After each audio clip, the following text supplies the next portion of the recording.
Ok, hello xin chào tất cả các bạn nè, đến với kênh Chí Xuống Ngọc Vlog. Thì bữa nay mình sẽ làm một cái video này rất là hay, tới gọi là mukbang. Mình làm đầu tiên mình làm mukbang đây, cho các bạn coi. Hai con tôm hùm nha, ôi dồi. Ok, bây giờ mình sẽ ăn cho các bạn.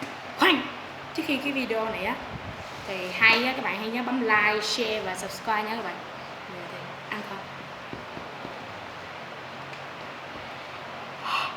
Ok, ăn con tôm.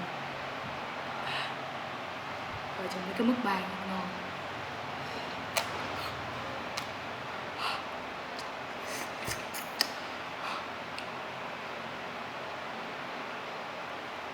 Đây, thịt nó nè, béo quá trời luôn.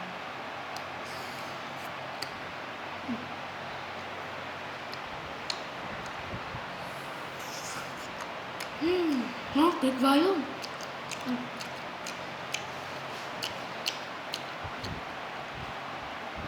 Này, còn thịt trong đây này.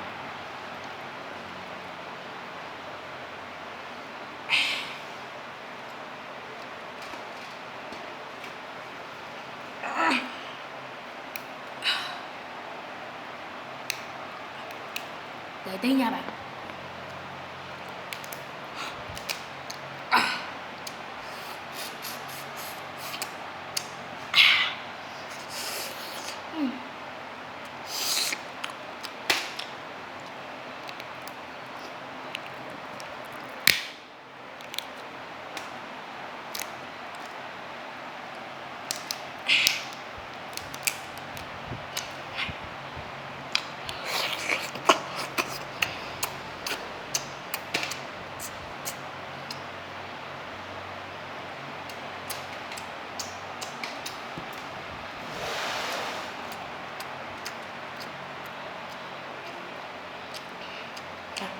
Béo quá trời, ngon gì ngon. Rồi, để tay.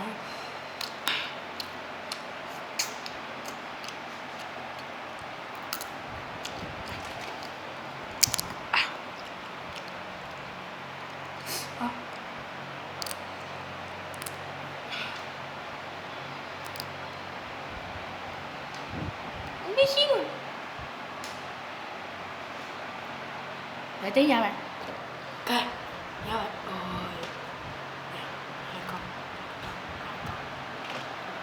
béo quá trời.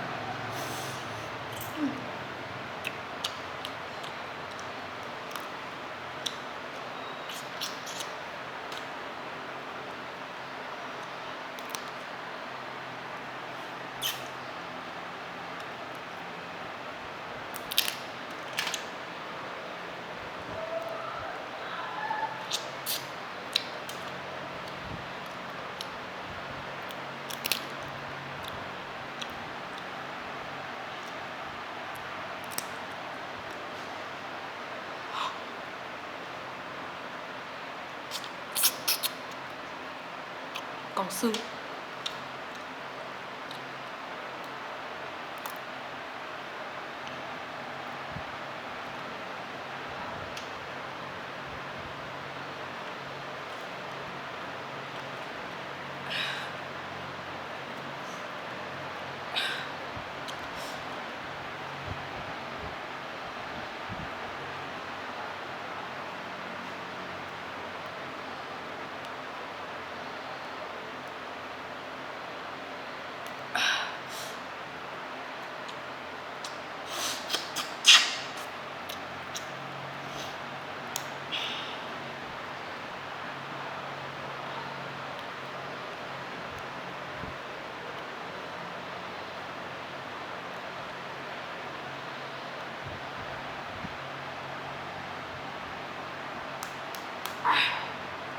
Quá cứng luôn bạn ơi. Lai tùm lum luôn. Ok bạn ơi, bây giờ mình đã có cái kéo.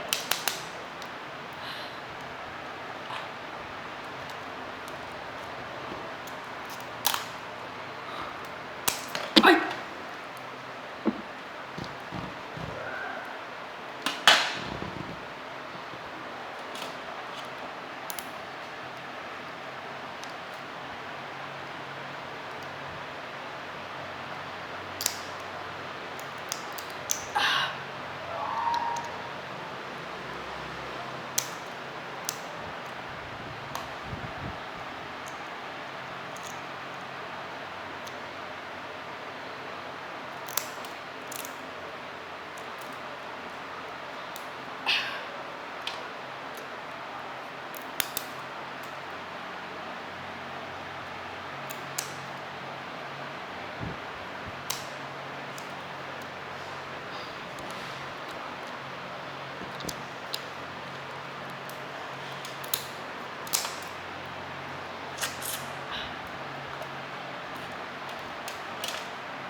Wow, wow, béo lắm nha các bạn, ngon lắm.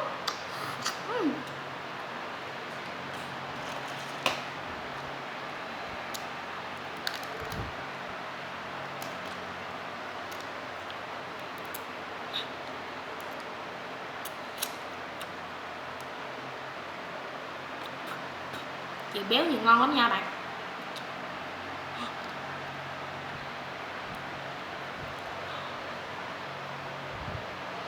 Có trứng luôn. Mình biết cái đó là cái gì nữa.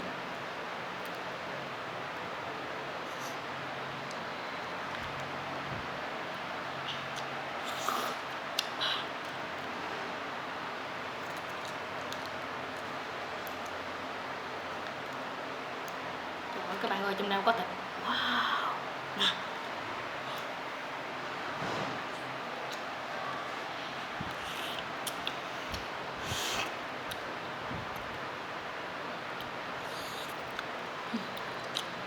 Ngon lắm nha bạn.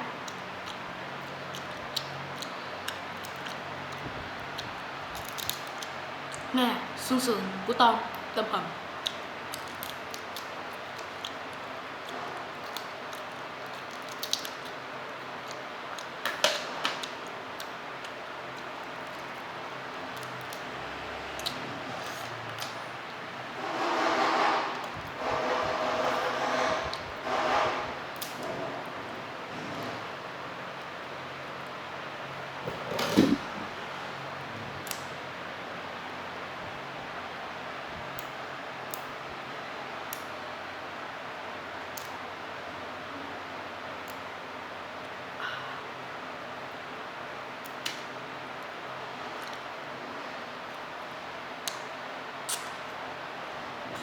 Ok, xong rồi nha bạn.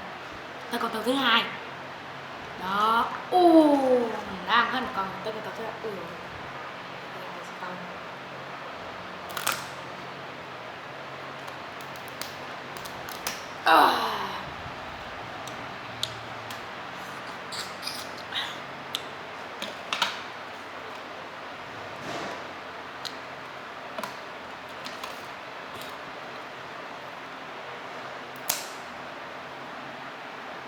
Tôm nó không có gì ăn hết đó các bạn. Chỉ có cái mình với cái đầu thôi. Mà nằm bẻ ra nha.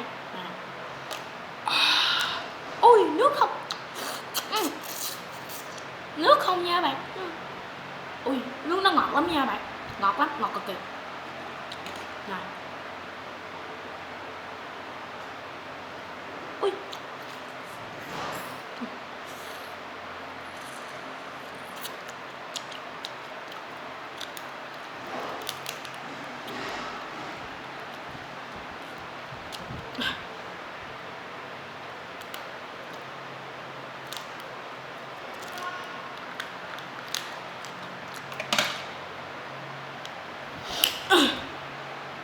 Cứ ngắt luôn rồi bạn, cái cắt nó cũng gà, xài bằng tay không luôn.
Trời, tiếng nó giòn quá trời luôn nha bạn.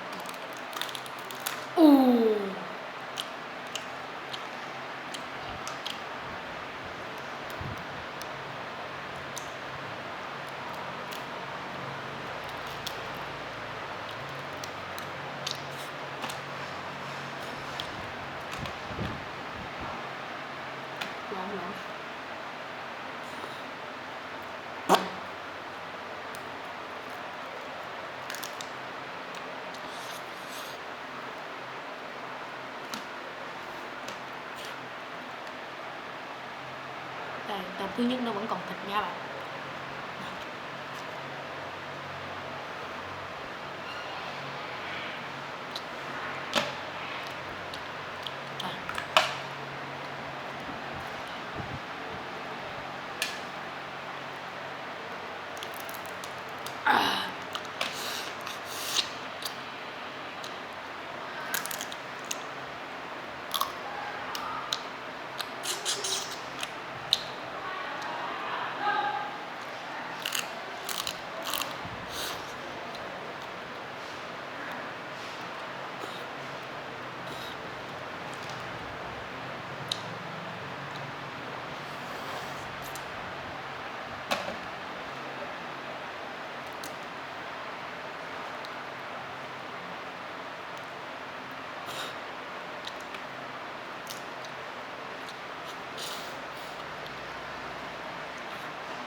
Ồ.